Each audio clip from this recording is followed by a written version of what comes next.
Hey guys, what's good? This is the May 2026 edition of Shane's Las Vegas Raiders podcast. I don't really have much to touch on here as really the last episode, was telling it in terms of what happened in the draft and, we all know where we're at, who we've gotten in free agency, who we've gotten in the draft. Since the last episode, Benito Jones has signed with the Raiders. He's been around the league for a few years, most previously with the Dolphins. He's a guy that could come in and possibly play nose tackle in this 3-4 Raiders defensive scheme. Start, actually. He's got a shot, so we'll see what happens with him. Teron Johnson has not shown up to camps as he's looking for a new contract, as his money for the next 2 years is not guaranteed. Of course, the Raiders traded for Teron Johnson in the offseason, and some people think he's a little bit on the decline, but I think he's probably still got a little bit of juice left here, and at worst he could be a backup, although he'll probably start. And you're looking at Gerard McCoy and Fernando Mendoza as the only two draft picks that haven't signed a contract yet. I'm sure both of those deals will get done soon. And in reality, I mean, if you're looking at the Raiders, they've really made some good signings this past off season here, and they brought in some higher quality players, but that's what happens when you have a lot of money. And we'll see what happens with this team. I mean, I think it's a pretty talented team. There's still question marks. Of course, who's going to start at quarterback? Will it be Fernando Mendoza or Kirko Cousins? So we'll see what happens. I personally think Fernando is going to win the battle, but I think Kirk Cousins, if he has to start, it's just saying that they're a little bit not comfortable with Fernando starting for whatever reason, and I think Kirk can come in and do a good job. But I do expect Fernando to beat him, and to have Kirk Cousins there, even if he's a backup, it's a great backup, right? Great depth piece, and we'll see what happens. He may start. I might be wrong. We'll see what happens, and then, there's still some, high caliber free agents out there, like Stephon Diggs is still out there. The Raiders go and sign Stephon Diggs? I don't think so. I think they like Naylor. They think he can actually be a number one type of receiver with more targets. But in this offense, the majority of targets are going to go to Brock Bowers and Ashton Genty. So everybody is going to be behind those two guys in terms of targets. So you're talking, the Trey Tuckers, Naylor,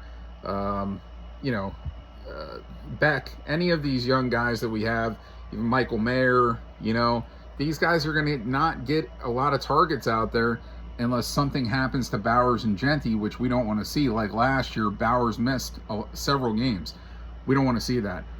We want to see both of those guys healthy, because that's who's carrying the load for this offense. So guys, I don't have anything to sit here. This is probably the shortest podcast I've ever done. I could sit here and just bring up a topic just to extend the podcast. I don't want to do that. There's nothing I like to talk about, from 1 month to the next. What happened? What's happened in that last month since the last time I did a podcast?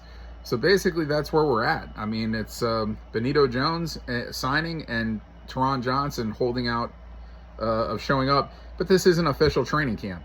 So, I mean, this is where you would expect that he probably would be there, obviously, if he had guaranteed money.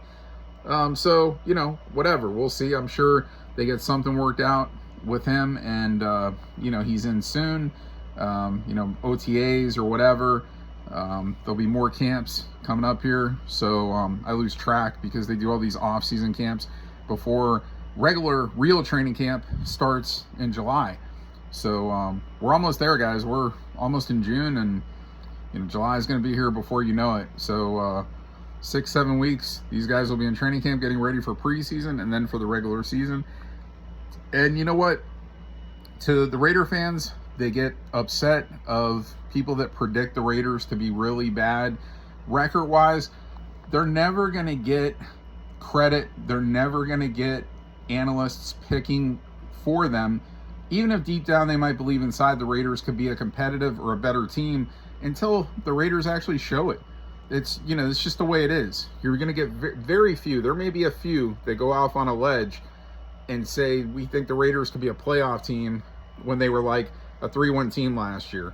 But it's very rare. Like, I think Colin Cowherd did, was it last year or 2 years ago? Or not, it wasn't Cowherd, it was Rich Eisen. And he predicted the Raiders to be a playoff team. I think it was last year. And of course, they only won 3 games. So, guys, they got to earn it. We know as Raider fans, even they know, the people, the haters that pick against them know that they really did improve this roster a lot. But again, you have to prove it, have to show it.